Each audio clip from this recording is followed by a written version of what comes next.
Selama ribuan tahun banyak tulisan-tulisan kuno yang masih menjadi misteri. Dan hingga kini para peneliti masih berusaha memecahkannya.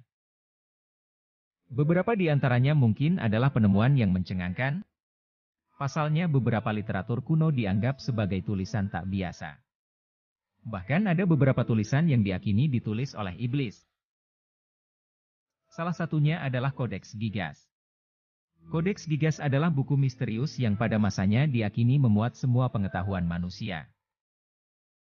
Orang-orang percaya, penulis buku ini telah menjual jiwanya kepada iblis untuk dapat menulis setiap bait teks yang ada di dalam kitab. Kodeks Gigas adalah kitab yang terkenal dengan sebutan The Devil Bible, memiliki tinggi 36 inci, lebar 20 inci dan tebal 8,7 inci, berisi 320 halaman.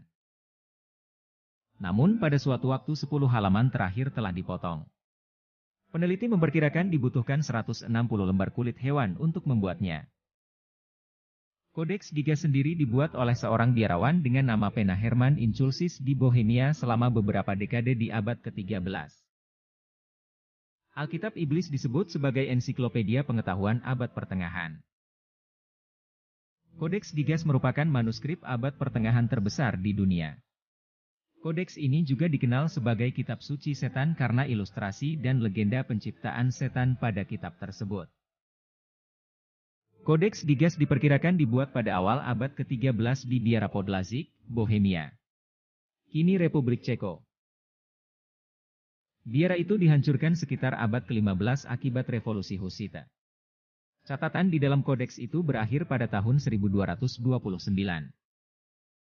Setelah sempat berpindah ke berbagai pemilik, kodeks ini terakhir dipindahkan ke Praha pada tahun 1594 dan menjadi bagian koleksi Kaisar Rudolf II.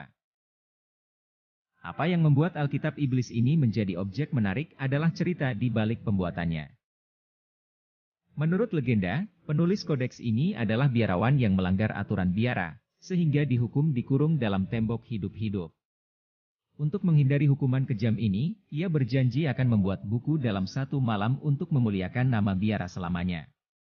Tengah malam hampir tiba, sang biarawan putus asa, tidak bisa menyelesaikan tugasnya sendiri, sehingga ia menjual jiwanya pada iblis Lucifer. Iblis pun membantu menyelesaikan manuskrip itu. Sebagai penghormatan kepada penulis asli kitab ini yaitu Lucifer, sang biarawan menambahkan potret iblis di dalamnya. Menurut National Geographic, hasil analisis tulisan Kodeks Gigas yang dilakukan oleh ahli paleografi, Michael Gulick, menunjukkan bahwa manuskrip tersebut benar ditulis oleh satu orang saja. Ia menganggap bahwa buku ini adalah sebuah keajaiban karena untuk membuat semua kaligrafi di Kodeks Gigas, dibutuhkan setidaknya 5 tahun bekerja tanpa henti sedetik pun. Pada manuskrip ini terdapat kitab suci Vulgata, dan juga dokumen-dokumen historis yang ditulis dalam bahasa Latin. Selama perang 30 tahun pada tahun 1648, Kodeks Gigas dirampas oleh tentara Swedia, dan kini disimpan di Perpustakaan Nasional Swedia, Stockholm.